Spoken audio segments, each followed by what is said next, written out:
Fala pessoal, sejam muito bem-vindos aí a mais um tradicionalíssimo Crypto Thesis. Hoje aí eu e o Casta de novo, como sempre. Demorei um pouquinho porque o Casta tá me fazendo beber. Olha só. Vou pegar meu uísque, eu sei que ele tá com o vinhozinho dele aí. E hoje o cara falar de uma das narrativas mais interessantes, mais para mim, pelo menos, que eu vejo quase como uma tendência natural do mercado, que é o race taking, né? Então, cara, assim, na verdade, sendo muito sincero, eu queria dividir essa live em duas fases. Primeira fase, a gente falar por que o staking, pelo menos na minha visão, vai ser uma tendência do mercado cripto, porque provavelmente grande parte dos ecossistemas vão migrar para isso e a gente vai ver essa narrativa muito forte nos próximos 2-3 anos. Depois, eu quero entrar na discussão do race taking, o que é isso e quais são os riscos que isso traz, o que isso amplia aqui dentro da nossa percepção. Então, eu queria fazer esses dois pontos aí. Me dá aí uma boa noite para todo mundo que está chegando. Acabei de mandar ali mensagem no WhatsApp, então talvez a galera ainda vai estar chegando aí ao longo da live. Então, pessoal, já vão mandando aí boa noite, já vão deixando o like, já vão compartilhando aí a live para mais gente ser atingida aí pelo nosso conteúdo.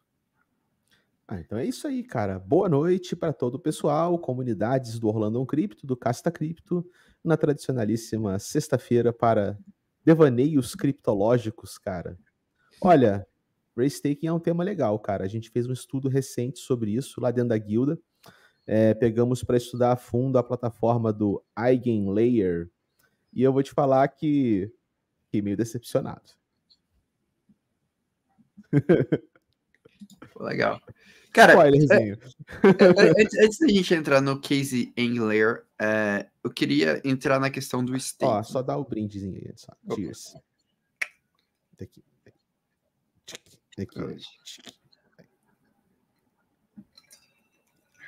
Tomando um bourbon hoje.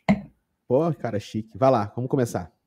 Cara, antes eu queria trabalhar realmente a questão do staking. Eu acho que, para mim, sinceramente, esse é um ponto ainda mais importante do que o race taking em si. Eu acho que o race taking é um conceito legal, mas o staking é um conceito legal. Eu acho que, assim, todo mundo já tá, de certa forma, habituado do que se trata staking, né? Staking nada mais é do que um modelo diferente, né, de validação proposto ali, talvez mais bem desenhado pelo Ethereum, foi anteriormente proposto, teve Percoin, teve outros players, foi implementado de forma anterior por outros cases, como Cardano e Polkadot, antes do Ethereum implementar. Mas qual que é a grande questão do staking? Você sai daquela dinâmica do Proof of Work, que você despende energia e capital financeiro no mundo real para a validação daquele ativo, daquela cadeia, e você começa a trabalhar com a dinâmica de despender esse capital, de despender o capital financeiro da própria rede como proteção. Como assim? Você tem que travar os ativos daquela rede e a partir do travamento dos ativos daquela rede, eles funcionam como um ticket, como um bilhete de loteria que te dá acesso à possibilidade de validar aquela rede. Para mim seria algo um pouco nessa linha. Não sei se eu expliquei de uma forma muito complexa e você quer dar uma simplificada para o pessoal. Talvez valha a gente botar. Eu acho que ficou bom, mas a gente pode complementar com outro ponto de vista que algumas pessoas pescam de um jeito, outras de outro. Primeira coisa, pessoal, só para deixar claro: staking não é poupança, tá? Às vezes a gente tem a visão de que staking é um negócio que você coloca seu dinheiro como se fosse numa aplicação, numa renda fixa, e aí aquilo ali gera um juros mágico que vem, sabe-se lá de qual, do fim do pote do arco-íris, no fim da nuvem, e o dinheiro mágico cai na sua carteira. Staking não funciona assim, tá? Staking é uma atividade de trabalho. Então, os stakers, as pessoas que colocam capital em staking, elas fazem isso para, como o Orlando falou, poderem se tornar validadores de uma rede. Então, literalmente, você paga para trabalhar, o que parece contraintuitivo, né? Mas o staker, ele coloca dinheiro em risco para ter o direito de operar a rede. Se ele operar a rede bem, ele é pago por essa operação. E esses são os frutos do staking. Propôs um bloco, ganhou token. Propôs um bloco, ganhou token. O dinheiro que você trava no staking, ele é como se fosse uma garantia ou uma caução. Se o programador faz besteira, então ele toma um slashing, ele é multado e aí ele tem incentivo econômico para se comportar. No Proof of Work, qual que é o incentivo econômico que você tem para se comportar no Bitcoin? É mais caro fraudar a rede do que cooperar com a rede. Então, quando você vai para o Proof of Stake, ele tem uma etapa adicional. Além de ser caro fraudar a rede, se você tentar fraudar a rede, você pode ser multado. Então essa é a dinâmica do Proof of Stake, tá? Alguns aplicativos fazem o que eles chamam de staking entre aspas, mas não é staking. É travar token para ganhar alguma coisa. Staking de fato é da prova de participação do Proof of Stake, que é você travar dinheiro na rede. Aí tem também a delegação, né, Rolando? Que aí é quando as sardinhas entram na brincadeira, né? Exato, que aí você basicamente seleciona um validador, um player que é capacitado, que tem todo o aparato tecnológico para fazer aquele processamento, e você direciona parte do seu capital para aquele player fazer isso e ganha, né, divide as recompensas. Então é quase como se você estivesse fazendo, vamos colocar de uma forma, um aluguel daquele capital e direcionando para isso. Cara, acho que assim, staking, eu acho que a gente explicou bem. E eu acho que até um ponto adicional que eu acabei de ver aqui do Crypto Games é a questão do slashing, que algumas redes vão ter, outras não, que basicamente é, caso você haja de forma maliciosa na rede, você pode ter a queima dos seus ativos. Então, você agiu de forma maliciosa, como punição você perde seus ativos. E é legal, porque qual que é o princípio de segurança do Proof of Stake? Isso eu acho muito interessante. O princípio de segurança do Proof of Stake, ele assume que existe interesse econômico dentro daquele token, e caso você veja alguém agindo de forma maliciosa, você queima aquele interesse econômico. Então é como se você tivesse uma capacidade de marcar os tokens verdadeiros de tokens falsos e reempreender, né, as pessoas que estavam ali dentro da rede de uma forma quase que instantânea. No Proof of Work você não tem como fazer isso, porque você não tem como distinguir a hash rate. Você até pode identificar um vetor de ataque, mas você não tem como alterar o modelo de hash rate, o modelo de hash gerado, né? A função hash que você está sendo alimentado, se é um SHA-256, enfim, o que você quiser utilizar. Então, nesse ponto de vista, como vetor de ataque, hoje seria muito mais fácil você proteger uma rede de Proof of Stake do que uma rede de Proof of Work. O custo econômico de proteção e o custo econômico de mudança de uma rede de Proof of Stake, ele é mais coerente e mais barato do que uma rede Proof of Work. A gente pensando do ponto de vista de sistemas criptográficos, o sistema de Proof of Stake seria um sistema criptográfico mais eficiente. Faz sentido isso, Castro? Cara, isso é uma questão polêmica, porque a gente vai entrar na discussão Proof of Stake versus Proof of Work, ou que você vai traduzir em Bitcoin versus Ethereum. Mas a intenção é entrar mesmo. Não, assim, vamos fazer. Essa discussão é muito boa, porque essa discussão, ela esquentou pra caramba durante a semana do Merge, em setembro do ano passado, quando a Ethereum... Primeiro assim, a Ethereum era um lixo aos olhos dos Bitcoiners, né? Aí ela decidiu sair da prova de trabalho, virou mais lixo ainda, né? Mas a discussão é a seguinte, cara. A prova de trabalho, você vê realmente como funciona o Bitcoin. Como é que você vai ter, cara, 20 mil Bitcoins rodando? Sabe, você não tem como escalar a prova de trabalho, na minha visão, para uma parada que você vai ter um mundo multimoedas, um mundo multi-blockchain. Para você pensar em ter diversas blockchains e ter eficiência de capital e eficiência na segurança econômica, você tem que escalar de uma maneira que não envolva essa competição matemática toda. Porque a grande sacada, por que o Proof of Stake é tão eficiente, né? Como você colocou, e eu concordo. Porque o Proof of Stake ele é um modelo de trabalho cooperativo. E a prova de trabalho, o Proof of Work, é um modelo de trabalho competitivo. O Bitcoin, isso é uma maneira anedótica de falar, mas se você para pensar, o Bitcoin ele é mais poderoso que os 100 supercomputadores mais fortes do mundo. E a gente pega esse supercomputador que processa uma quantidade absurda e a gente põe esse computador para jogar par ou ímpar com ele mesmo o dia inteiro, 24/7. Entendeu? Então tudo que ele faz é isso, é um eterno super par ou ímpar, ou Jokenpô, que os mineradores ficam jogando entre si e aqueles que investem mais grana, têm mais ASIC, têm mais poder computacional, e estatisticamente vão ganhar o par ou ímpar mais vezes, por isso vão propor mais blocos, por isso vão ganhar mais recompensas. Só que, cara, todo o trabalho que é tido o tempo todo de tentar ganhar esse jogo só vale para o vencedor. Os outros só estão reforçando a segurança por tabela. Quando você vai para o Proof of Stake, não tem essa sanha, esse trabalho, essa competição mútua. Cada validador senta o bumbum na cadeira e espera a sua vez de validar, anedoticamente falando. Então, todo esse esforço financeiro, logístico, econômico, energético, que seria gasto numa competição, ele é economizado numa cooperação. Então, realmente, é muito mais, em termos de capital e de eficiência de capital, é muito mais eficiente o mecanismo de Proof of Stake do que Proof of Work. Se no final do jogo você vai dizer se Bitcoin ou Ethereum são mais seguros do um do que o outro, essa é outra discussão. Se o Proof of Work do Bitcoin é mais seguro que o Proof of Stake da Ethereum, essa é uma discussão à parte. Mas, inegavelmente, de forma genérica, escalar várias blockchains por prova de stake é muito mais eficiente, muito mais viável do que um mundo com 20 milhões e 20 mil blockchains de prova de trabalho competindo entre si para ter poder de hash rate nelas ali dentro, sacou? Cara, pô, excelente. Acho que você resumiu bem. E por que eu quis levantar essa bola? Apesar de a gente falando de restake, né? A gente vai chegar lá. Porque esse, para mim, foi um dos insights mais válidos que eu vi de um relatório da Chorus One, produzido há 2 anos atrás, que ele falou: o Proof of Stake, ele é inevitável. A gente tem uma grande... né?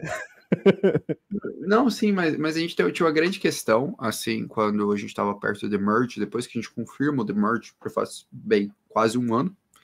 Cara, a gente vai ter comemoração, né? Daqui a 15 dias, né? A gente faz 1 ano de que a gente tem uma rede, a maior rede de blockchain hoje do mundo, em Proof of Stake.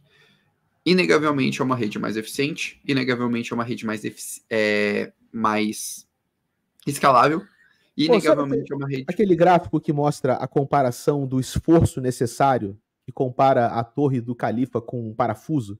Sim, eu tenho. Eu vou buscar esse gráfico, você pode explicar ele. Vai falando aí que eu vou buscar para você. Mas o meu ponto é, inegavelmente, é um sistema, então, mais eficiente do ponto de vista de escalabilidade, inegavelmente é um sistema que é mais fechado em si do ponto de vista econômico, porque você tem o próprio retorno econômico daquela estrutura voltando para a comunidade, e, junto a isso, é um sistema mais robusto criptograficamente. Então, para você combater vetores de ataque direcionados que você consegue identificar, são mais fáceis. Você tem algumas falhas? Tem, especialmente na minha visão do risco, quando a gente pensa do risco de moral hazard, que é o risco basicamente de que alguém tome uma decisão de forma, alguém concentre muito staking, seja um ente, vamos dizer, honesto da rede, mas esse ente falha em algum momento. E como a gente vai reagir a isso? E aí a gente entra no caso de Lido e depois eu quero levantar essa discussão com o Casta também. Mas para mim, o grande ponto é esse, que o mercado ele caminha para essa direção do staking. Eu não vejo plataformas de contratos inteligentes utilizando outra estrutura que não o Proof of Stake, porque a única estrutura viável hoje de prova criptográfica que permite a gente ter uma escalada ou fazer algumas mudanças, né, alguns ajustes, como é o caso da Solana, como é o caso da Avalanche, mas no final morrer não é isso. Não sei se você concorda ou discorda de mim nesse ponto, Castro.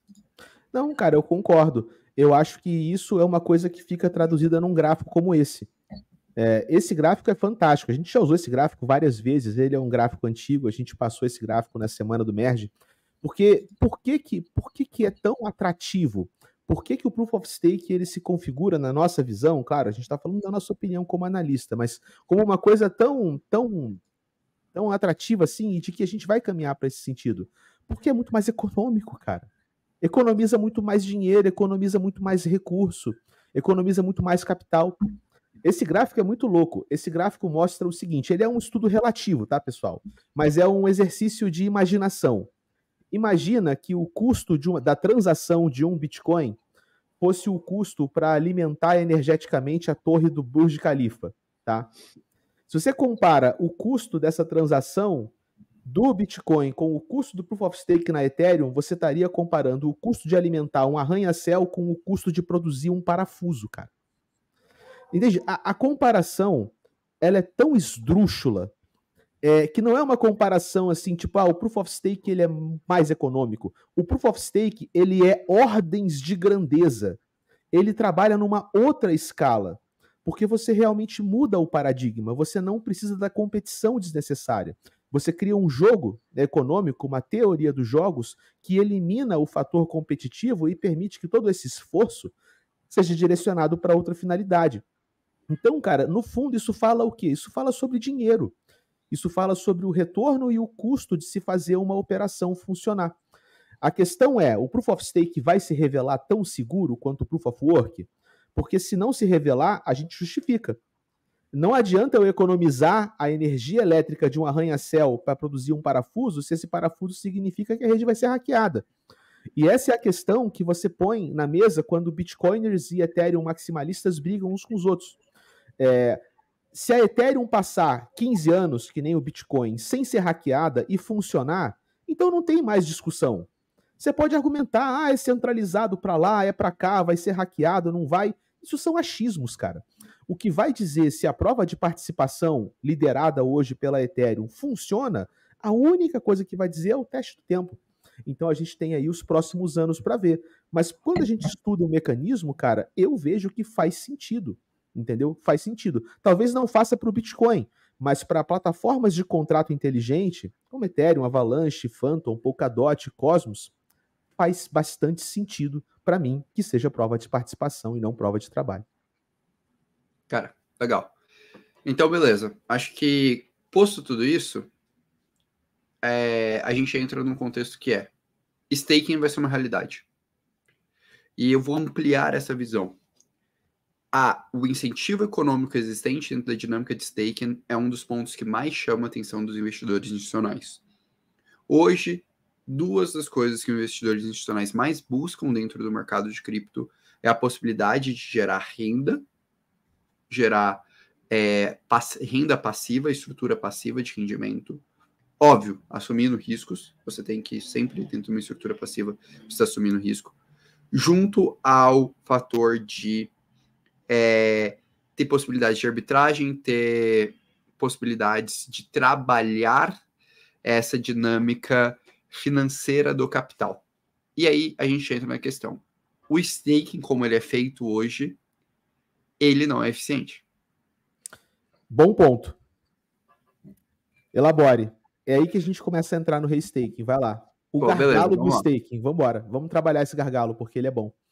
Encontramos um caminho, eventualmente, de gerar proteção. Só que esse caminho ele exige uma coisa. A gente vai pegar um capital que antes poderia ser direcionado para investimentos, para diversas outras coisas, e a gente vai imobilizar esse capital numa operação que a gente tem como acompanhar, monitorar e ter uma dimensão muito clara, ou relativamente clara, do teu risco, para gerar uma renda passiva remunerada pela blockchain e pré-programada, então com alta probabilidade de cair, mas em contrapartida a gente constrói essa segurança, mas abre mão desse capital financeiro. Então a gente trava um grande montante de capital de uma forma relativamente ineficiente. O que eu estou dizendo a gente pode ter um cenário que a gente tenha, por exemplo, 50%, 60%, 70% do valor de uma rede travado apenas em prol da sua segurança e não sendo investido, seja ali na conversão e criação de outros contratos inteligentes, seja no desenvolvimento de outras aplicações, seja em outras operações de arbitragem, seja em outras dinâmicas. Ficou claro? Ficou. Vamos mostrar isso na prática para o pessoal, ó. Tem esse site muito bom aqui, gente, para quem quiser ver depois, chamado Staking Rewards. Esse é um site que mede a taxa de staking das principais redes. Você pega uma Ethereum, a gente tem aqui o Staking Ratio. O que é o Staking Ratio, pessoal? É a quantidade de tokens, de todos os tokens daquela rede, a quantidade percentual que está presa na prova de participação. Na Ethereum é 20. Mas você pega redes mais estabelecidas, como Solana e Cardano, você vai ver que esse percentual bate 60%, 70% travado. Então, uma coisa que a gente tem que entender é o seguinte: blockchains, tá, e redes, especialmente as plataformas de contratos inteligentes, elas estão evoluindo cada vez mais para se tornarem uma coisa muito parecida com países, tá, ou com federações, com estados-nação, porque são locais onde você vai ter os seus cidadãos, que são os detentores de carteira, você vai ter um banco central próprio, que é a emissão de dinheiro da própria blockchain, você vai ter uma política monetária própria, com políticas de queima, inflação, taxa, burning, imposto, e você vai ter, inclusive, um aspecto político próprio sobre a governança daquela blockchain. Então, blockchains e plataformas de contrato inteligentes e ecossistemas, eles são o quê? Sistemas fechados, tá? Ecossistemas fechados. Então imagina que você pega um país e você pega 70% de todo o dinheiro circulante daquele país e trava num cofre. Isso gera um problema de eficiência econômica, porque é preciso, numa economia, que o dinheiro circule, que haja velocidade. Para ter atividade econômica, tem que ter a circulação do dinheiro que representa o valor sendo trocado nessa atividade econômica.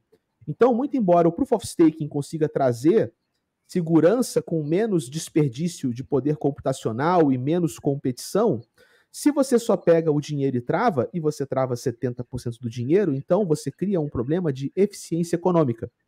E esse é o problema que foi primeiro abordado pelas plataformas de staking líquido e que agora está evoluindo para um conceito depois, que é o conceito do restaking. É isso aí, Orlandão? É isso, cara. Mas aí, qual que é o salto lógico que eu queria construir em cima disso? Vamos lá. Baseado que as plataformas de contratos inteligentes tendem a ir para o staking tende a ser uma realidade, e um sistema de staking, ele naturalmente gera essa ineficiência de capital,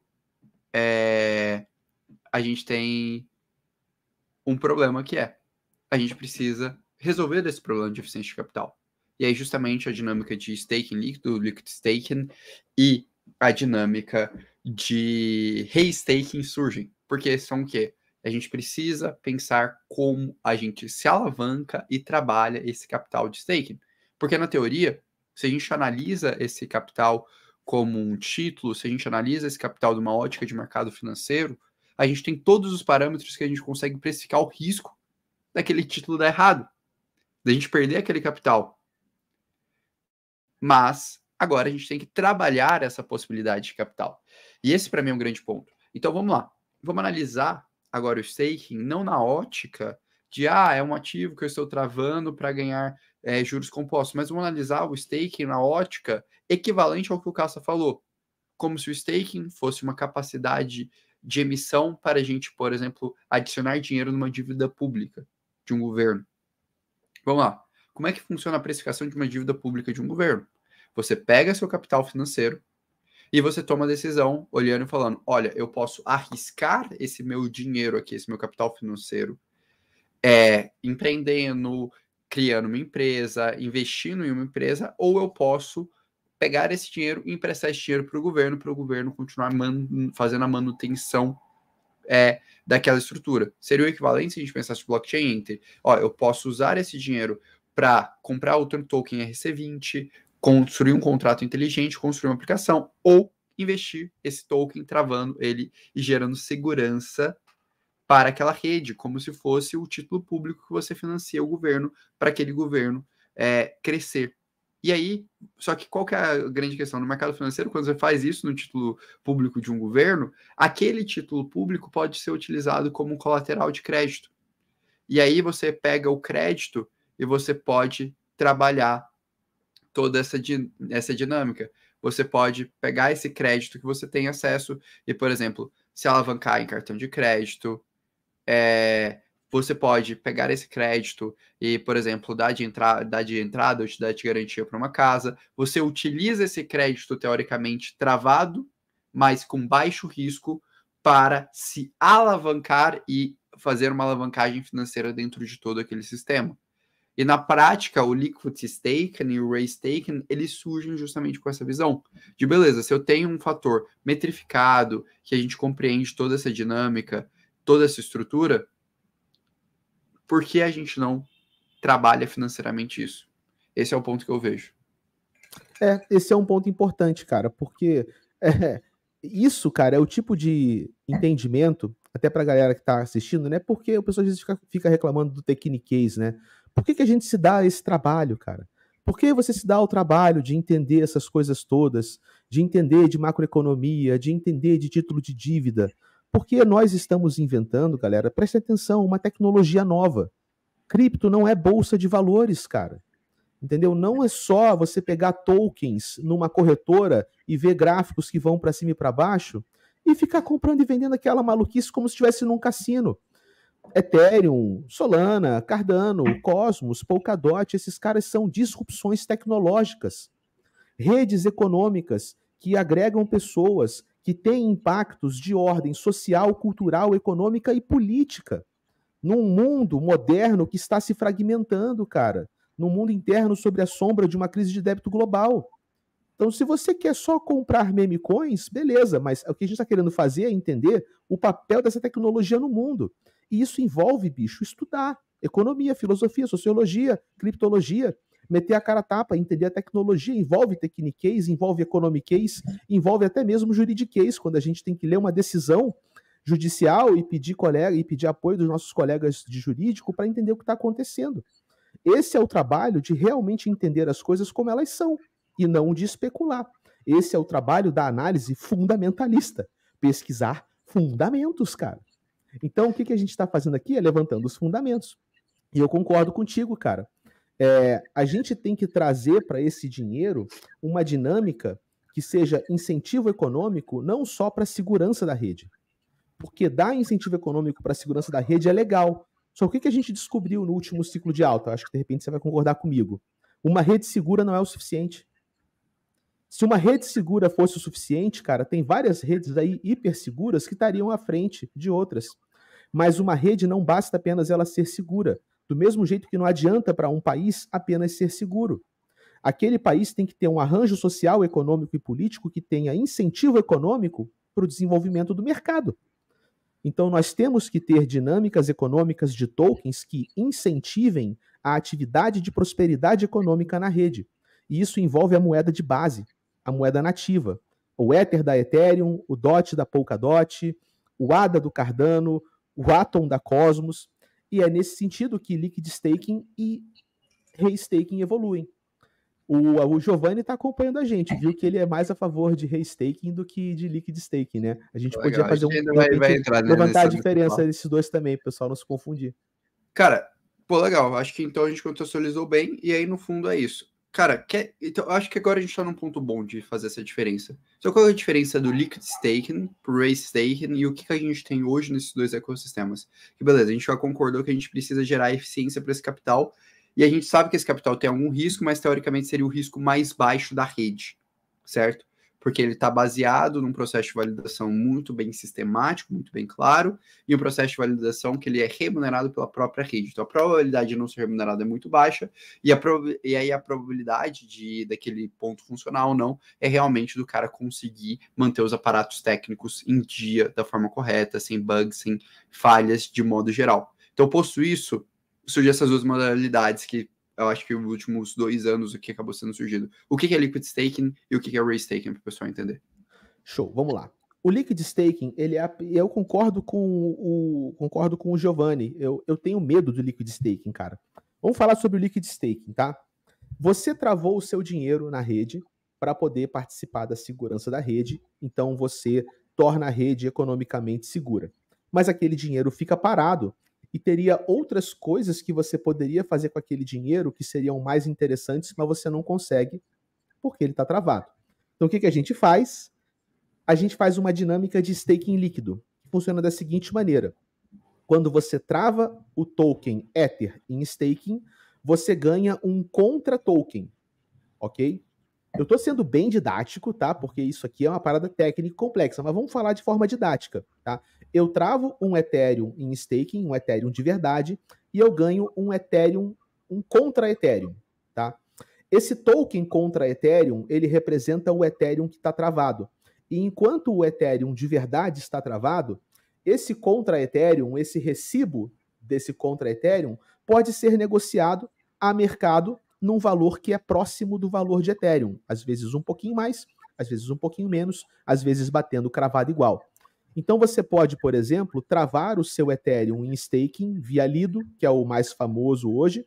Para cada Ethereum que você trava na Lido, você ganha um ST-Ether, que é o seu contra-Ethereum, e esse ST-Ether você pode fazer outra coisa com ele. Você pode, por exemplo, travar esse token numa AVE e fazer uma estratégia de rendimento. Você pode pegar esse token e montar um pool de liquidez com ele na Uniswap para tentar prover liquidez para o mercado e ganhar taxa com isso. ou você pode simplesmente ficar cansado dessa posição e ao invés de você ter que tirar o Ethereum do staking para vender o Ethereum que está em staking, você vende direto o contra Ethereum e troca a sua posição com a posição de outra pessoa. Então isso, por que chama de liquid staking? Porque traz liquidez, deixa as coisas líquidas. Então dá eficiência. Essa eficiência de capital que a gente não consegue quando a gente trava e esquece, a gente consegue quando a gente tem esse token líquido. Esse é o funcionamento, essas são as vantagens. Eu vou te falar a minha ressalva, depois você pode dar a sua visão sobre liquid staking.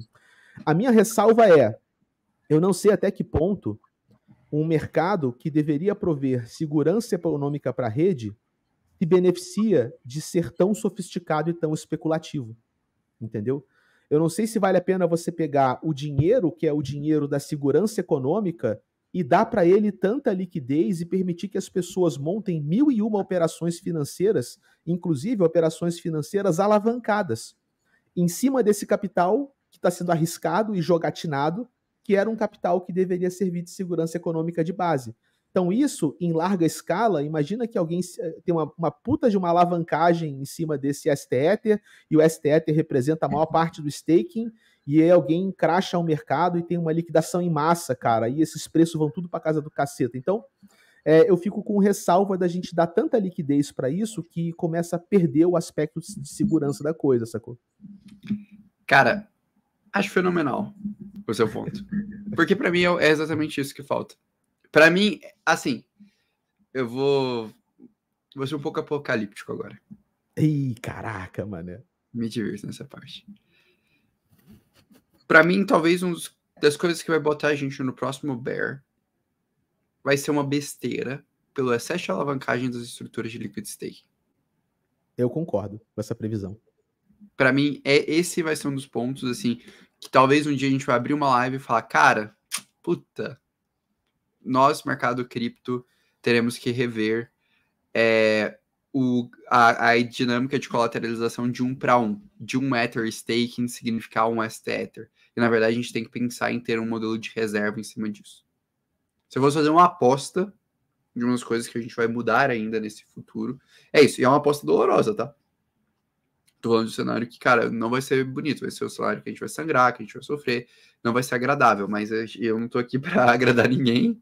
Eu tô aqui pra bater quando a gente falou, sei lá, de Terra Luna, quando a gente falou de FTX. A gente também não agradou muita gente, então... não dá pra agradar, né, cara? Previsões nunca agradam a todos, né? Seguimos o padrão de mercado. Mas por que eu tô falando isso? Vamos lá. Vamos entender exatamente o que acontece e eu concordo muito com o Castro. Hoje, qual que é o nosso contexto? Nosso contexto é, primeira coisa, eu acredito que liquid staking vai ser a maior parte do mercado. Eu apostaria que o mercado de liquid staking vai representar 60%, 70% do supply das maiores plataformas de contratos inteligentes do mercado. Posto isso, a gente vai ter um contexto em que a gente vai ter 170% do supply de um ativo. Porque a gente vai ter... mas é isso. Exatamente, mas isso acontece hoje no sistema de reserva fracionária dos bancos. A moeda fiduciária funciona assim. Exatamente, exatamente, esse é o ponto. Esse é o ponto. A moeda, como funciona no sistema bancário? Funciona dessa mesma lógica. Você tem os depósitos, você pode alavancar em cima do depósito do seu cliente, mas você tem um mínimo dessa alavancagem para você se tornar saudável. A grande questão é que aqui a gente alavanca 1 para 1. Então a gente vai estar alavancado 1 para 1. Então, se a gente está alavancado 1 para 1 e 70% do supply que é liquid staking, a gente tem 70% do supply líquido disponível no mercado, pareado 1 para 1 com o ativo principal. Então, é um contexto em que a gente vai ter 100% de supply de Ethereum, vamos supor ali vai 80% de supply de Ethereum ali travado, e 70% desses 80% de supply de Ether, a gente vai estar falando de 40 mais...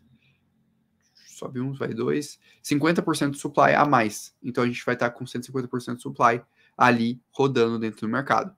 Qual que é o problema? O problema é o dia que esse crédito se tornar podre. O dia que o primeiro grande validador de liquid staking crashar e tomar um slash. porque aí o título, o valor associado àquele título, ele vai cair drasticamente, ele não tem uma margem para essa queda, ele não tem um fundo garantidor, não tem um fundo de segurança, e até hoje a gente não pensou em nenhum artifício dentro dessa estrutura de staking para tal.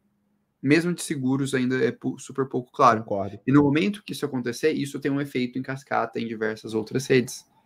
Isso tem um efeito em cascata em diversas outras operações. Então, isso é um risco sistêmico e talvez hoje, para mim, o maior risco sistêmico que exista dentro dos ecossistemas de plataforma de contratos inteligentes com o ecossistema de liquid staking bem consolidado. Talvez a gente descubra no futuro que dar liquidez para alguma coisa que é segura justamente porque não era líquida não seja uma boa ideia. É como o real sentido das coisas falou, né? Pô, no começo, o bloqueio no staking era bom porque diminuía o supply circulante. Então aumenta a escassez e aumenta a segurança. Aí agora a gente devolve o poder de compra para a circulação num token derivado, né? Parece que a gente quer tudo ao mesmo tempo. A gente quer a segurança, a gente quer a escassez, mas a gente quer usar o dinheiro também. A gente não sabe o que a gente quer. A gente só sai inventando, né, dinâmicas financeiras uma em cima da outra. Eu sou um cara assim, eu concordo contigo que o mercado de liquid staking vai crescer. Não tem como ele não crescer, porque tudo aquilo que dá dinheiro no curto prazo cresce. Isso é da natureza do nosso mercado. Mas eu também tenho esse receio de que isso pode se voltar em algum momento. Tá? Eu, por exemplo, não tenho tokens de liquid staking, eu não tenho interesse de assumir posição. Poderia, de repente, pensar em capturar valor das fornecedoras de liquid staking, mas montar uma grande posição em tokens envelopados de liquid staking, eu fico com receio, eu não sei você, cara. Não assumo também o risco do token de liquid staking.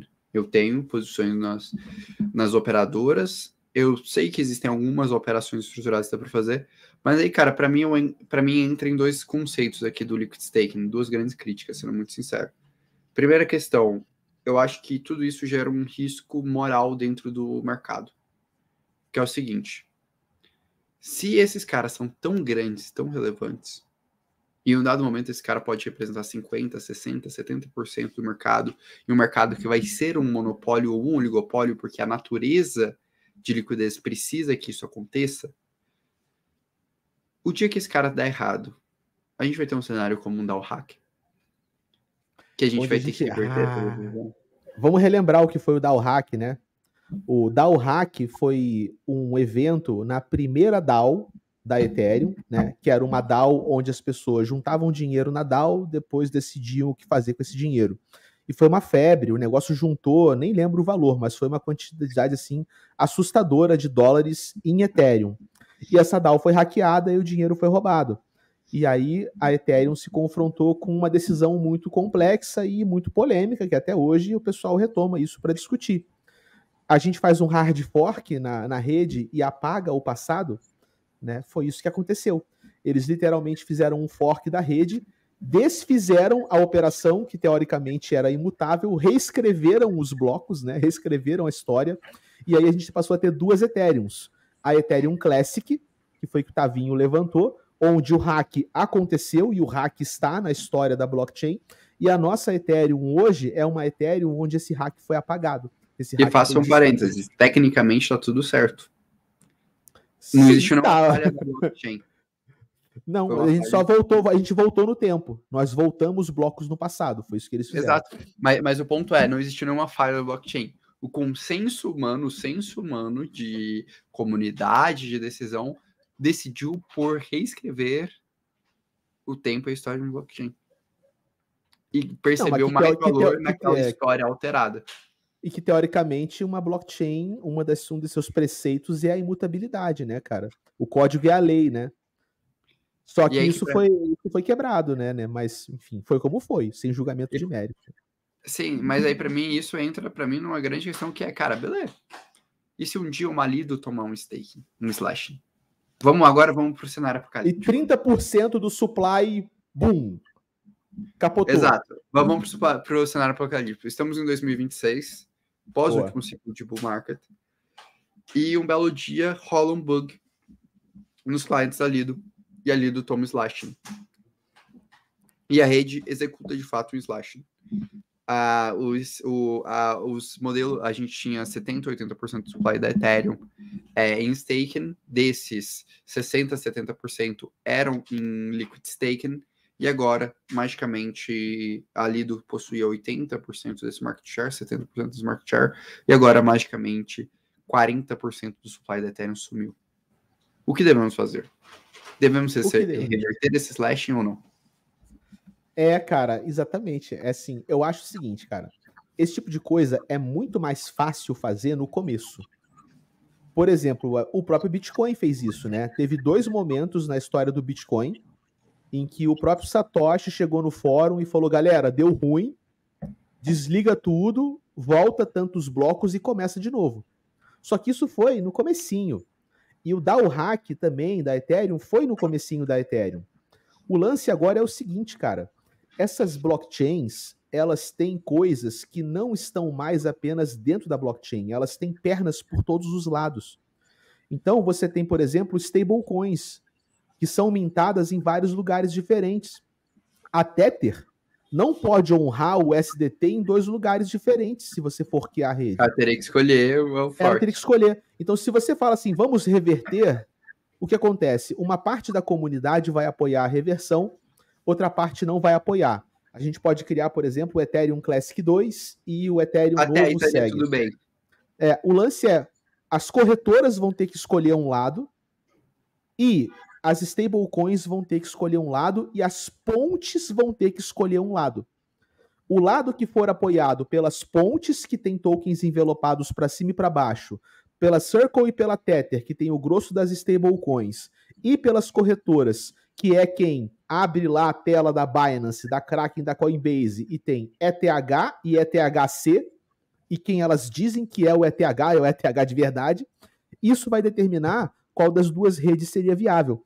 Então, cara, esse problema, ele teria que ser um problema tão ruim, mas tão ruim, que todos esses atores teriam que concordar em fazer a reversão do histórico da blockchain. E hoje em dia isso é muito mais difícil do que lá em 2016, como é que foi, quando teve o DAO hack, alguma coisa assim. Sim. Mas, cara, para mim esse é um cenário plausível. A discussão é plausível, cara. Como a gente estabelece. E eu não acharia absurdo a gente voltar no passado, tá? Porque o efeito de cascata, de desalavancagem, de desconfiança seria muito absurdo. Pensa a quantidade de operações financeiras que iam ser desfeitas dentro da estrutura.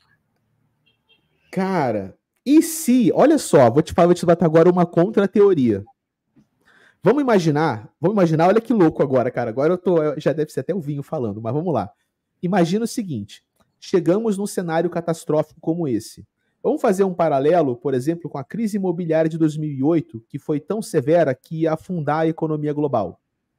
E se, ao invés de fazer o fork, os caras decidissem imprimir esses Ethereums para tapar o buraco? Fazer um bailout. Fazer um quantitative easing, cara. Um bailout. Simplesmente faz um acordo, imprime os tokens para tapar o buraco e tapa o buraco. E aí, o que você acha? Uma loucura, né? Eu acho que seria talvez mais viável que operar um fork, cara. Nessa altura do campeonato. Puta, cara, mas aí mexe com um preceito de confiança muito específico do mercado. Mas os dois mexem com preceitos de confiança extremamente específicos, cara. Divertido, né? Eu acho que seria uma solução mais inteligente, cara. Só que a gente começa realmente, como você falou, chega uma hora que a gente está espelhando o mundo real. A gente vem com cripto como uma alternativa para como as coisas são ruins na vida real, só que quando a gente pensa em resolver os problemas, a gente encontra as mesmas soluções ruins do mundo real. E é por isso que eu sempre falo, cara, não adianta você olhar a cripto só como uma parada econômica. Você tem que olhar a cripto como uma nova forma de se pensar em arranjos sociais e políticos. Porque buracos econômicos, se a gente tiver que se deparar com um buraco econômico, nossa primeira reação é pegar a maneira de solucionar problemas econômicos do passado e replicar no futuro. Você vai fazer hard fork, você vai imprimir o dinheiro para resolver o problema. Perfeito. Perfeito, né? E aí a gente entra na questão do restaking. Vamos falar de... A gente não falou de restaking ainda, cara. Vamos fechar com restaking. Vai. Beleza. Não, eu já costurei o liquid staking, agora você costura o restaking. O que é o restaking, pessoal? O restaking é uma abordagem diferente, tá? O restaking, ele pode acontecer com ou sem liquid staking. Então, primeira coisa para entender, liquid staking e restaking não são mutuamente exclusivos, tá? Eles podem ser feitos em combinação. Mas vamos falar agora só de restaking. Restaking é o seguinte princípio. Imagina que você é um validador da Ethereum, ok? Validador de verdade, tá?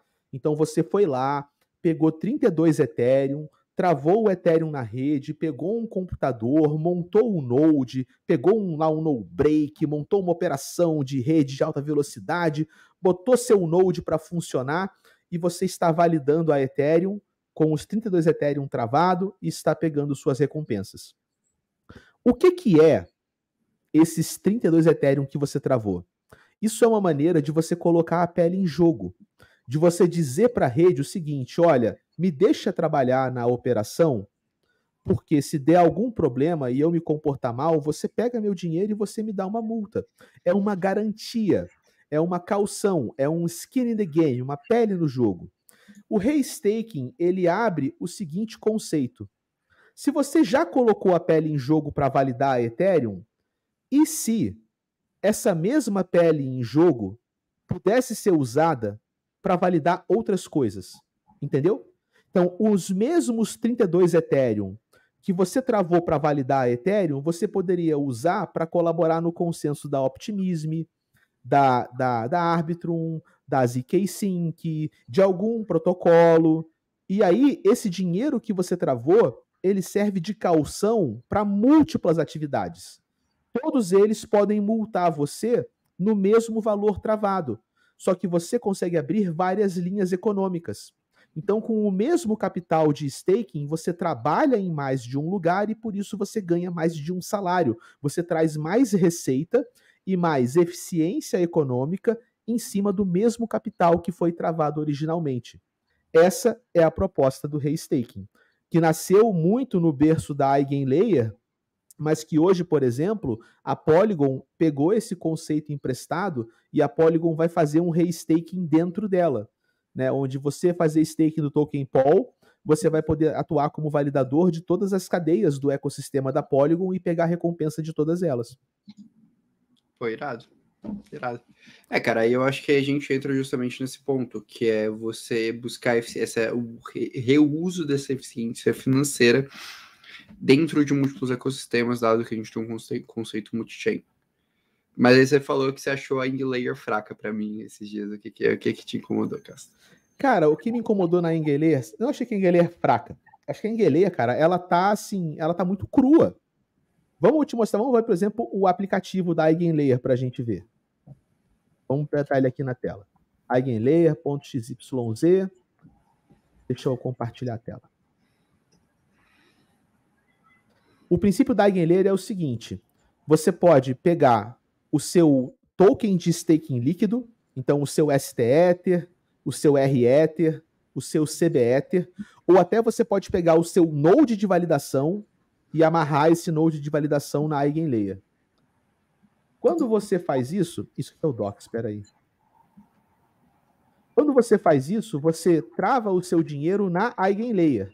E aí, a Eigenlayer vai fazer o quê? Parcerias com outras redes, outros protocolos, e o valor que você travou na Eigenlayer serve de prova de participação para você fazer várias atividades econômicas diferentes.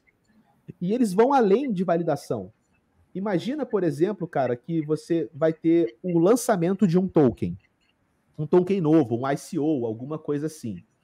E aí, cara, você tem o seu dinheiro travado na Eigenlayer e você apoia aquele projeto. Você pode se tornar um segurador daquele lançamento. Então, o seu capital em staking na Eigenlayer entra num fundo soberano que, se o lançamento der errado, indeniza as pessoas que foram lesadas. Então, eles imaginam o seguinte: o capital em staking ele pode ser extrapolado para 1001 diferentes atividades que têm a dinâmica de confiança versus multa, confiança versus indenização.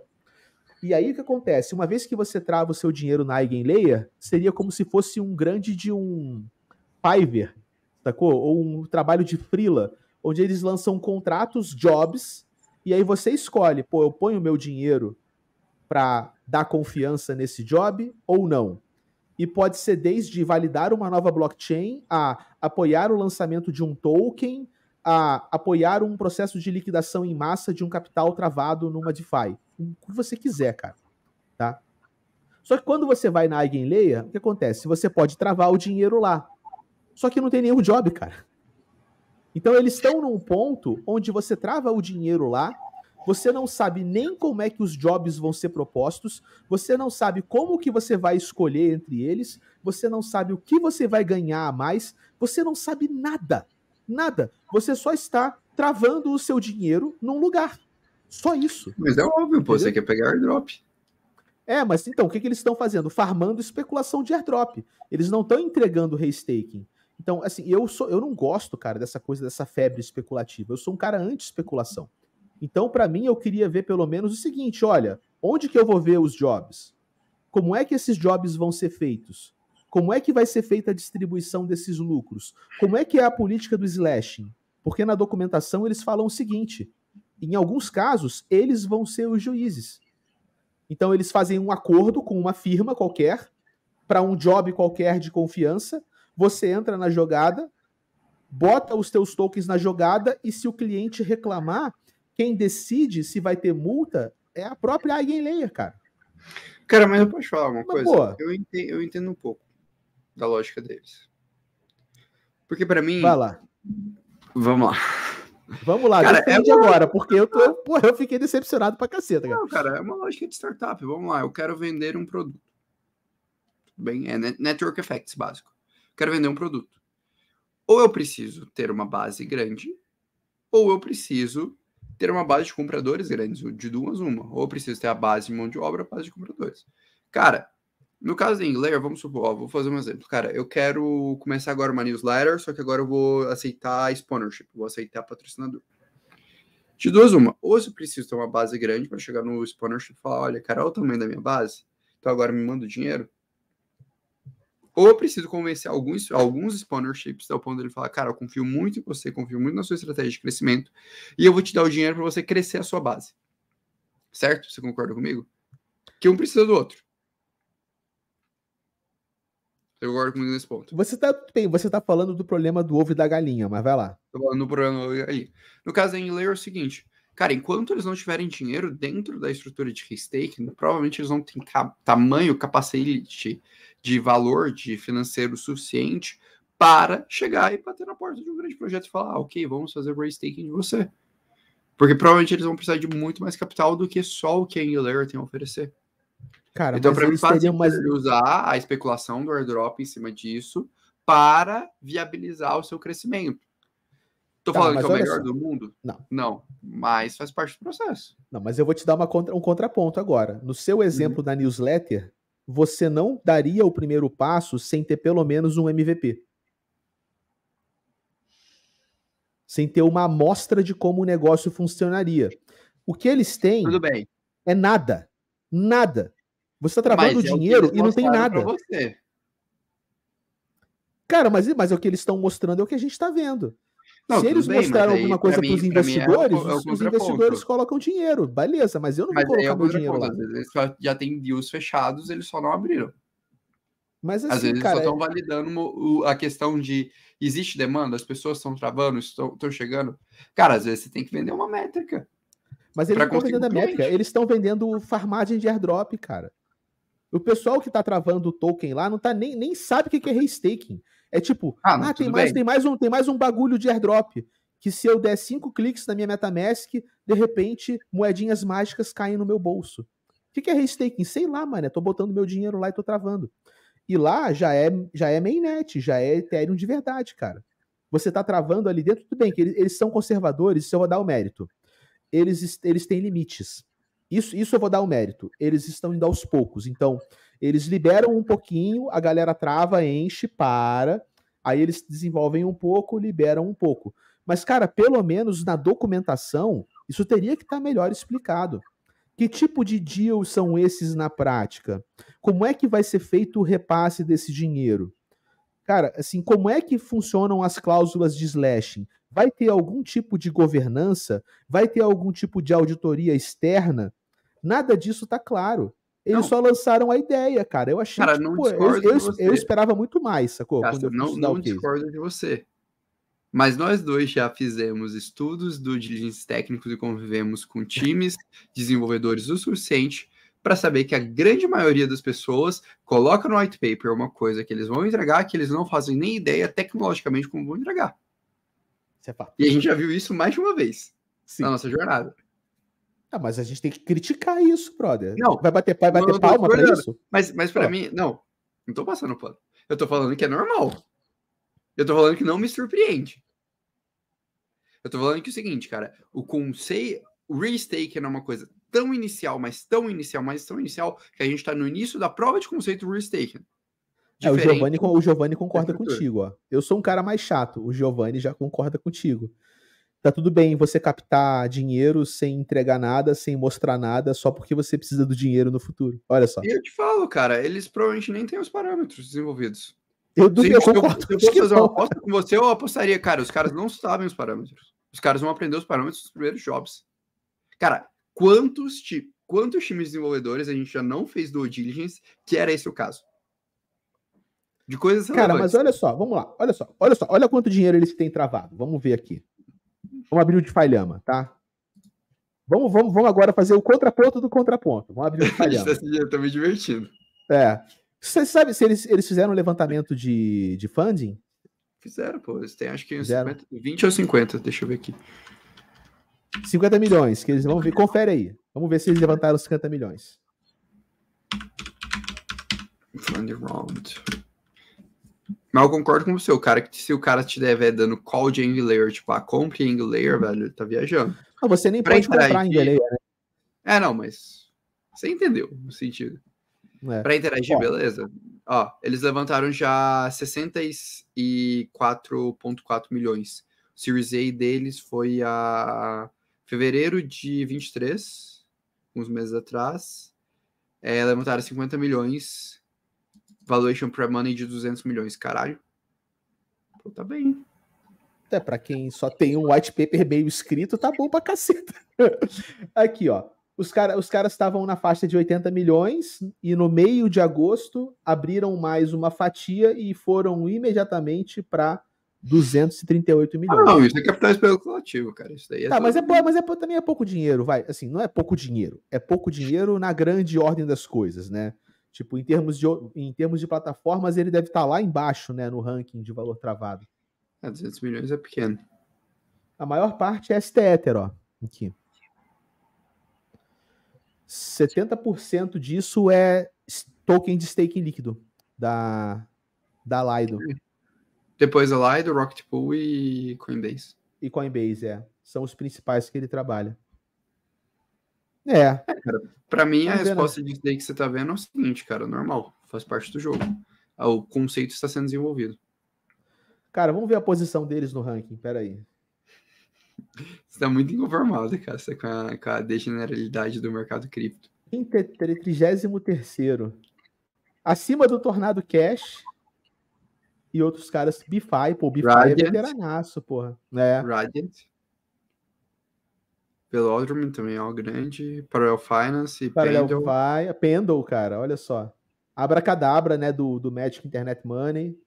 Não, mas a Light Network. Já passou a Light Network, mano.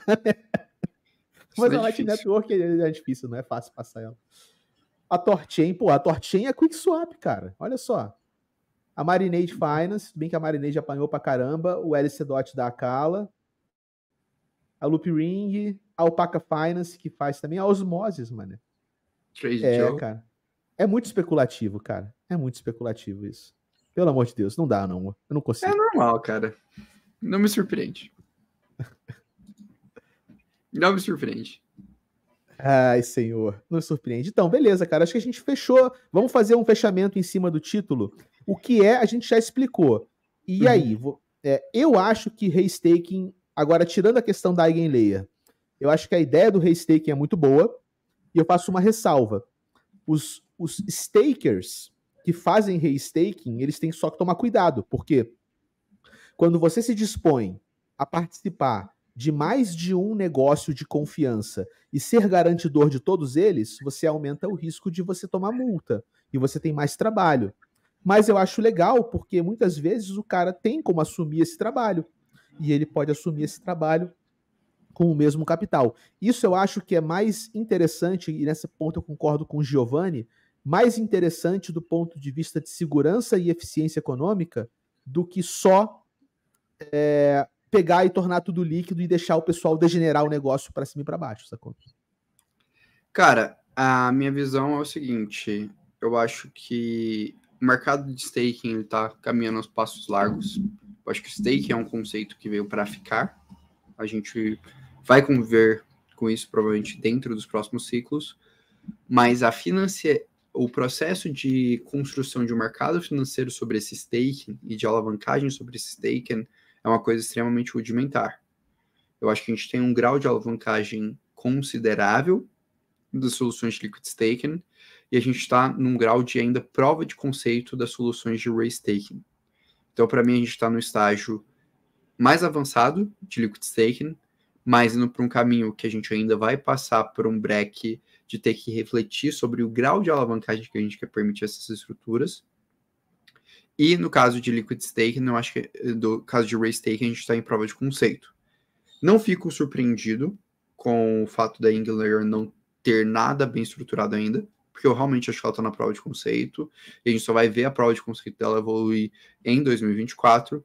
E na questão de liquid staking, é um dos setores que eu estou investindo, é uma posição considerável dentro da minha carteira, eu estou confortável com essa posição, mas sempre com o pé atrás. No momento que eu ver o excesso de alavancagem no mercado, eu vou reduzir essa posição. Porque eu acho que é uma posição... Mas a Angular não tem token ainda, pô. Não tô falando de Angular, tô falando de outros cases de liquid staking que eu invisto hoje. No momento que eu ver esse mercado muito alavancado, muita coisa estranha acontecendo, eu não acho que a gente está nesse grau ainda, certo. Eu vou refletir. Aí eu vou refletir e realizar a posição. Legal, boa. Bonitinho, gostei. Concordo com o seu plano. Interessante. Muito bem, bate-bola para a gente fechar? Aí vamos de bate-bola. 15 minutinhos de bate-bola, como sempre? 15 minutinhos. Bem, pessoal, então olha só, falando aqui sobre o bate-bola, para a gente fechar, vocês mandam perguntas no chat que podem ser perguntas de qualquer natureza. Pode ser pergunta de cripto, pode ser pergunta sobre a vida, podem ser provocações. E eu e o Orlando, a gente pega a pergunta e arremessa a pergunta um para cima do outro, e cada um tem 30 segundos para responder a pergunta no máximo, e a gente vai aqui fazendo um ping-pong, 15 minutinhos, tá? Para fechar. Quer começar, cara? Tem uma pergunta do Vandeco, cara, que acho que você poderia puxar. Eu coloquei nos favoritos ali. Puxa para mim, porque ele perguntou para mim. Vai lá nos favoritos, ó. Vandeco é um queridaço, super apoiador do nosso trabalho. Mandar um abraço para ele. Eu tô devendo mandar uma mensagem para ele. O Vandeco é um queridaço que mora no nosso coração. Ele é um especialista em vinhos, cara. E ele perguntou qual que é o meu vinho. Eu fico até com vergonha, Vandeco, porque não é um vinho, pô, assim, maneiro. É um vinho do Vinebox que eu assino, R$100 por mês, e vem as caixas de vinho aqui em casa e eu vou abrindo elas aleatoriamente. Então, é um vinho aleatório do Vinebox, mas é um tempranilho, cara, da Vinha Lucrécia. Vinho espanhol, tá? Tá aqui. O meu muito ainda, na verdade, eu terminei os meus vinhos, por isso que eu estou no whisky. Mas era um bom vinho. Vamos lá, cara. Orlando, qual a cerveja que você prefere? Já que já uma de bebida para lá, uma de bebida para cá, cara. Cara, acho que a minha cerveja, assim, vai comercial. A cerveja comercial, fácil, tranquilo, a Weiss da Patagônia. Minha cerveja favorita. Boa, que gourmetizante. Cara, Weiss da Patagônia com um camarão daqueles grandes, um limão siciliano, uma das melhores coisas que existe. Muito bem.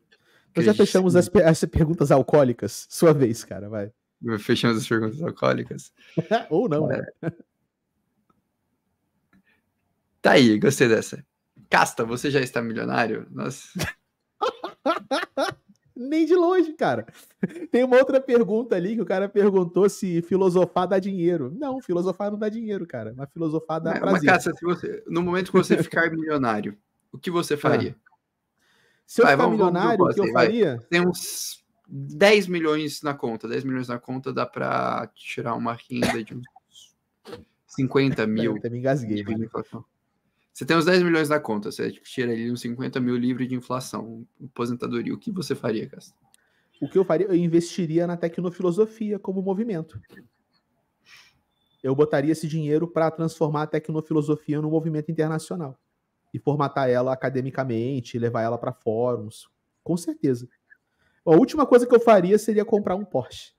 Ou uma Lamborghini. ou qualquer porra dessa, assim, sacou? Justo. Vamos lá? Sua vez, cara. Tem uma aqui que eu separei para você, peraí. Cara, aqui, ó. Uma pergunta para você, agora vamos falar um pouquinho de cripto, tá? Para proteger da queda do mercado, tem muita gente que faz o quê? Se protege da queda dolarizando. Eu queria que você falasse um pouquinho da sua visão, porque eu sei que você tem uma visão bem particular sobre o que é proteção e o que é caixa. Talvez valha você dar uma palhinha disso para a galera que enriquece aqui. Cara, assim, acho que a grande questão é, pensa seu portfólio sempre como uma camada, sabe? Tipo assim, quando eu penso no meu portfólio, eu tenho meu portfólio pessoal de renda fixa, eu tenho meu portfólio de ações Brasil, eu tenho um portfólio em ações exterior, ativos exterior e cripto. E eu tenho alocações que eu estou disposto a ter em cada um deles. Então, o dinheiro que eu tô para cripto, ele tá ali necessariamente para cripto. E eu vou manter ele sempre ali em cripto, independente das quedas do mercado. Quando vem as quedas do mercado, aquela porcentagem muda e eu vou realocar em cima do meu portfólio global para cripto, que na teoria eu tenho caixa. Se você só investe em cripto, aí já é um outro esquema. O que eu sempre falo? Para mim, assim, regras básicas para você sobreviver a um ciclo de baixa. Você tem que saber os seus pontos de realização, e eles não devem ser baseados no momento de ciclo de mercado, mas em questões matemáticas, nos seus objetivos. Você tem que saber o direcionamento desse capital e você tem que ter pelo menos uma estratégia de proteção. Seja ela uma constância em aportes recorrentes, seja ela uma estratégia que você mantém uma parte de caixa e faz o equilíbrio ali, eu sempre brinco com essa estratégia de 80-20, seja ela o hedge via opções. Hoje, na prática, eu estou com hedge via opções, inclusive o pessoal do OnCryptoPro, eu acabei de comentar, né, um hedge que a gente está fazendo lá na carteira, e está sendo bem efetivo. Desde quando eu coloquei lá o dinheiro, né, eu coloquei 100 mil reais investidos em cripto, a gente caiu 8% no portfólio, então, pô, já perdi 8 mil reais, mas o mercado caiu quase 13, então, pô, conseguimos segurar bem, a gente está falando de 5 mil reais ali economizados com estratégia de hedge. Óbvio que esse dinheiro eu não consigo acessar aqui no meu computador bonitinho.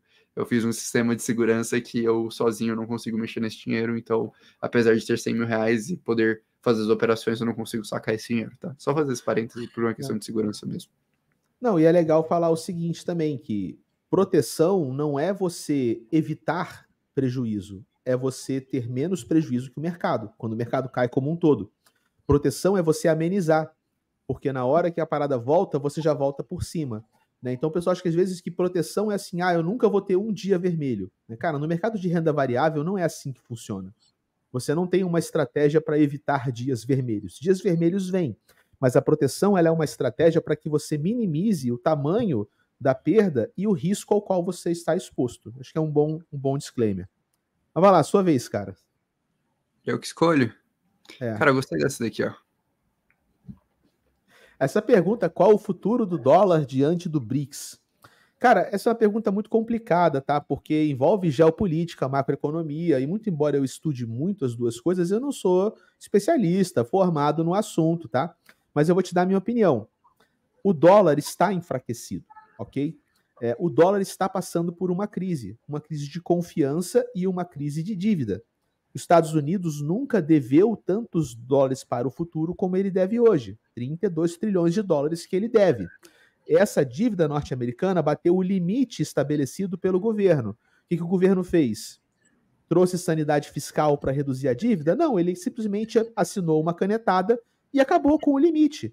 Então, a projeção que existe hoje da própria comitê do Banco Central norte-americano é que a dívida norte-americana pode ser 6 vezes o tamanho do PIB até 2050. Então, como que um país que tem uma dívida que é 6 vezes maior que a sua capacidade produtiva paga essa dívida? E a resposta é simples, não paga. Ele só rola a dívida para sempre. Então o futuro do dólar é ruim, ok? Isso é fato. Enquanto esse quadro estiver desenhado, enquanto a matemática for essa, se não tiver um grande reset dos Illuminatis, é ruim. Isso quer dizer que é a moeda dos BRICS que vai emergir e vai tomar o lugar? Não. A moeda dos BRICS pode dar certo ou pode dar errado, mas isso não muda o fato de que o futuro do dólar é estranho, é nebuloso, é incerto e é desvalorizado, ok? Dito isso, tá? Outras coisas podem aparecer nesse buraco que o dólar abre, nessas rachaduras do sistema econômico global moderno, e eu não tiro o cripto da jogada, por exemplo. Muito bom? Fechou? Profundo. Profundo, cara. Vamos puxar uma para você aqui. Cara, eu queria uma pergunta sua, que você é um cara que manja de investimento. Não quero uma orientação para essa pessoa, tá? Nem uma orientação para esse valor, porque a ideia não é dar orientação de investimento, mas, cara, como é que deveria ser a mentalidade de uma pessoa que tem uma soma, não é pequena ou grande, mas que tem uma soma limitada para acoplar por mês? O cara não tem, sei lá, vou fazer tipo 10x em 50 mil. Pô, o cara faz 500 mil, né? Agora, fazer 10x em 200 reais, você faz 2 mil reais. A pessoa não se aposenta fazendo 10x em 200 reais. Qual que é a diferença de mentalidade para um investidor que tem um capital, que ele pode meter esse capital num ciclo e, porra, se aposenta, para um investidor que está ali no feijão com arroz, cara, e tem uma pequena quantia no final do mês que ele pode alocar?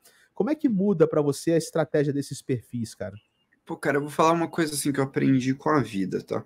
Eu não venho de uma família que tem dinheiro. Então, o que eu fui construindo de patrimônio foi ao longo da minha vida, que eu fui empreendendo, fui fazendo minhas coisas desde meus 17 anos. E, enfim, estamos caminhando relativamente bem comparado ao mundo nesse sentido.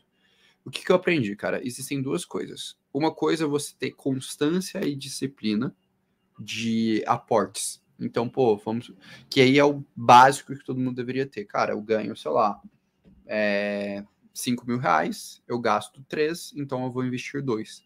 E eu tenho essa disciplina de não subir meu padrão de vida.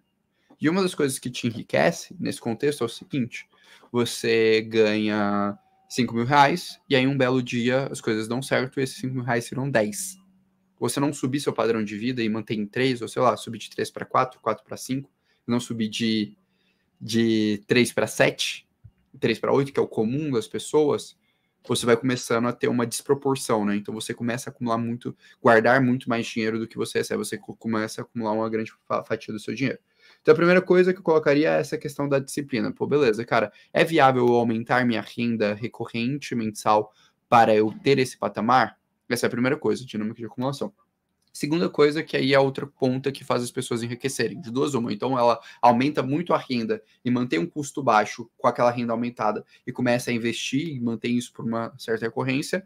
Segundo, são os eventos de liquidez. O que é o evento de liquidez? É quando você imputa muito esforço em algo que você está assumindo um risco considerável, e em um dado momento aquilo ali dá certo e você coloca dinheiro no bolso. Então, por exemplo, eu criei uma empresa, desenvolvi uma empresa, me esforcei, e agora eu vendi a minha participação na empresa e ganhei dinheiro no bolso.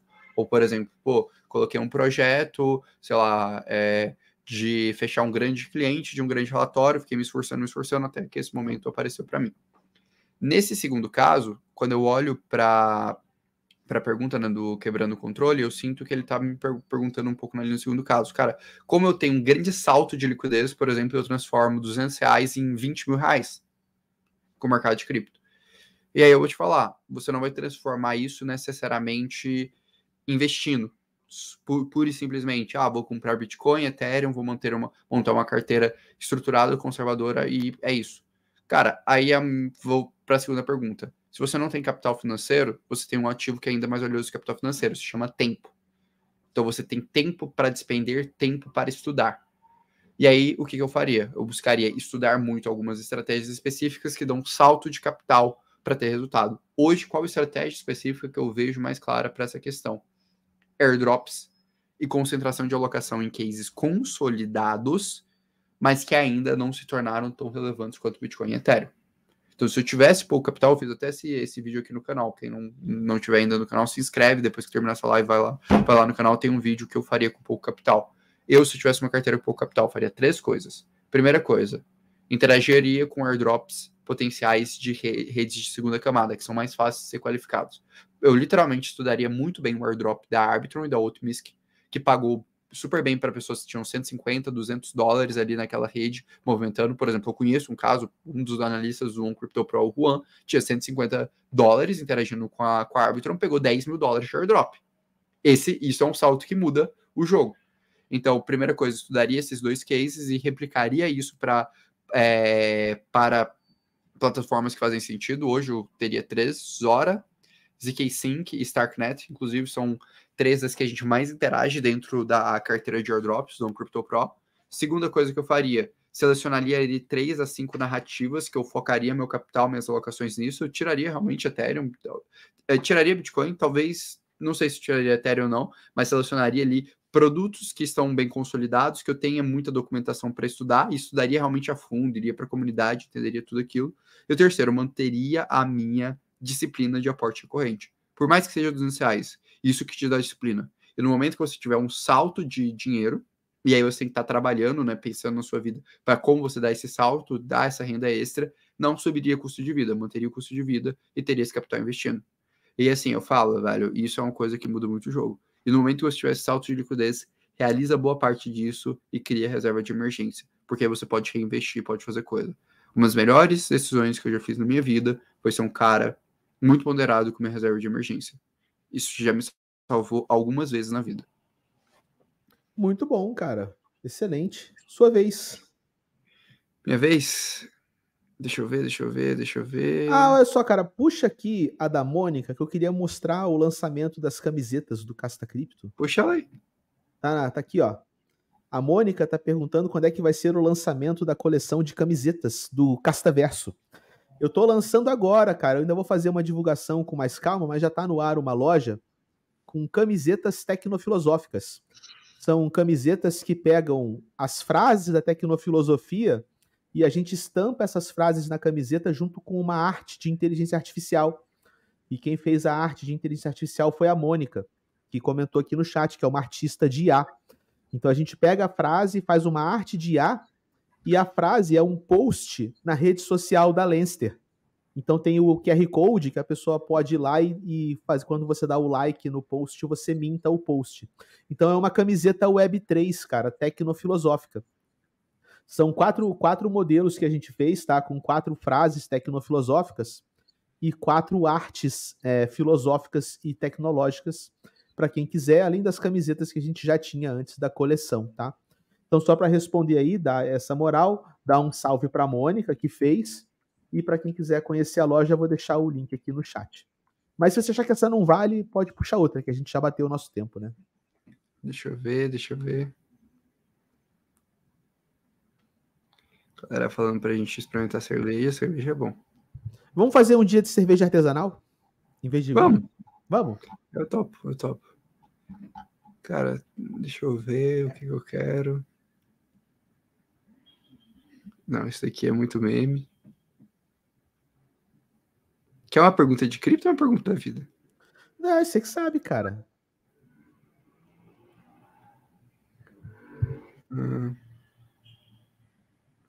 Gostei dessa. Essa pergunta eu tinha separado também. Depois do caso da FTX, o que seria preciso para ser too big to fail? Cara, é muito engraçado, porque a teoria do too big to fail, normalmente a gente vê o too big to fail quando a gente pensa em governos, em federações, em estados-nações, porque quem é que resgata alguma coisa too big to fail? É o governo. Quem resgatou o mercado imobiliário? O governo, entendeu? Então, quando a gente tem um mundo cripto, cara, quem é o salvador de último recurso, né? O bailouter de último recurso, o emprestador de último recurso? A gente não sabe. Nós não vimos ainda em cripto algum tipo de situação tão dramática onde forças externas tivessem que entrar para falar too big to fail. Isso é uma coisa talvez muito característica, cara, do governo norte-americano e da política econômica norte-americana que a gente tem importado para nosso dia a dia. A Evergrande, por exemplo, não foi salva pelo governo chinês. Então eu não sei, cara, talvez não haja algo too big to fail em cripto. O que haja é o risco da gente realmente estar sujeito a essas falhas e ter que administrar bem esses portfólios, ao invés de esperar que algum banco central de algum lugar vá se dispor a imprimir trilhões de dólares para salvar alguma coisa criptonativa no final das contas. O que você acha dessa pergunta, cara? Fala aí também e a gente fecha. Essa pergunta é boa pra Cara, você. não sei, eu ainda acho que algum sistema de validação, uma coisa, por exemplo, para mim o DAO-Hack foi um too big to fail. Mas interno, né? Mas foi um too big to Não, fail. não foi um resgate econômico, foi um. Mas não, foi um resgate, cara. Foi um resgate tecnológico. Significativo. Quando o Satoshi reseta o Bitcoin 2 vezes, foi um too big to fail. Cara, eu não sei se é nesse ponto, porque o too big to fail, ele traz o conceito de que algum agente externo vem te resgatar. Não, cara, de que você não de que você faz uma gambiarra para resolver. É que para mim o conceito de too big to fail é aquele evento, ele é tão impactante, mas tão impactante que ele não pode necessariamente existir. Então você cria alguma alternativa para resolver. A questão é que em blockchain a gente pode reverter transações. Em blockchain, a gente pode literalmente reverter transações, a gente pode reverter a história, a gente pode voltar para o passado. Tá, no mundo descentralizado. Não. Ok, então tudo bem. No mundo descentralizado, vamos colocar assim, numa Binance, por exemplo. Uma Binance é too big to fail? Cara, não, eu acho que a gente deixa arder. Entendeu? Alguém resgataria uma Binance? Até porque como você salva a Binance? Exatamente, como? Tipo assim, eu vou falar da minha perspectiva.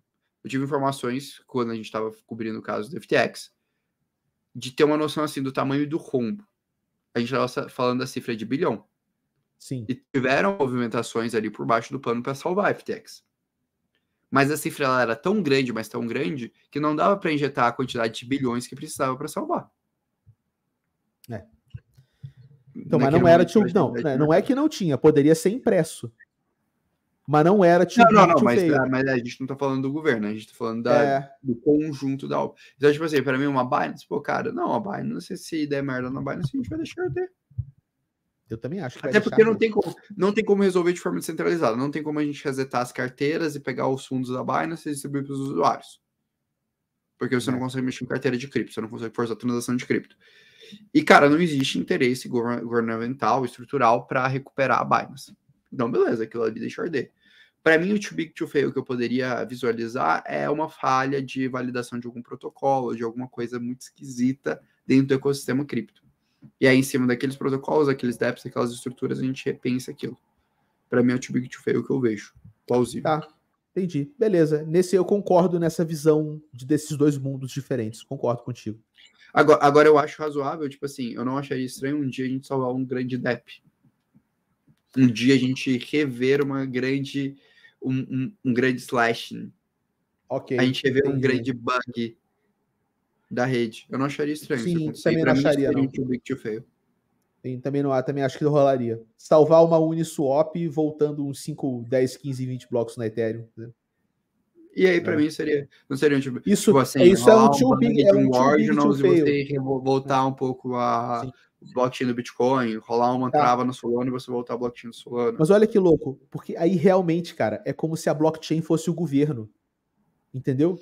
A blockchain ela se comporta como um banco central e como um governo. Ela faz uma volta no passado para dar um bailout de uma aplicação que foi hackeada e destruiu a economia daquele país. Eu posso falar mais? Se fosse possível, eu acho que a gente reverteria uma coisa como o FTX. Se fosse tecnicamente possível, né? Se fosse tecnicamente possível em blockchain. Mas aí tem um problema também. A alavancagem era absurda. Ele já tinha gasto o dinheiro. Não, tecnicamente esse é o problema. Não dá. Ele pegou o poder de compra e gastou em outro lugar, cara. Aí exato, é foda, dali né? não dá para reverter. Não dá. Mas eu tô falando, se fosse tecnicamente... Vamos supor que a gente tivesse os pools de liquidez da Uniswap. Tem uma grande falha que ninguém nunca viu no pool de liquidez. E todos os pools de liquidez de um dia para outro são drenados para múltiplas carteiras. Cara, a gente reverteria isso. A gente reverteria isso. Sinceramente, o significado daquele impacto, ele perderia a credibilidade daquela estrutura. Reverteria se o dinheiro não fosse embora via ponte, né? Se o dinheiro fosse embora via ponte, fica mais complicado. Mas isso é outro papo. Você reverte. Isso é outro papo. Tudo isso é reversível. Essa ponta é reversível, cara. Tipo assim, pra mim, esse é o too big to fail. Porque pra mim, o too big to fail de uma blockchain é um evento tão impactante socialmente que ele descredibilizaria o ecossistema se ele não fosse revertido. Concordo. O preço é o ecossistema morrer. Então você topa. Você topa quebrar as premissas porque a contrapartida é a morte. Aí sim. Então, pra mim mas fechamos, né, cara? Fechamos. Isso. E não é reversível também, porque Terra Luna não seria reversível justamente por isso, porque a alavancagem era absurda. Não é falha de código, é falha de estrutura econômica. É falha econômica. A economia não fazia sentido. São 40 bilhões de dólares que sumiram, mas 40 bilhões de dólares que nunca existiram de fato. Aí é fácil, né? Vamos, beleza? Enfim, é isso, então. Um abraço, pessoal. E até logo, né? Segunda-feira, pelo menos, tô aí. Valeu.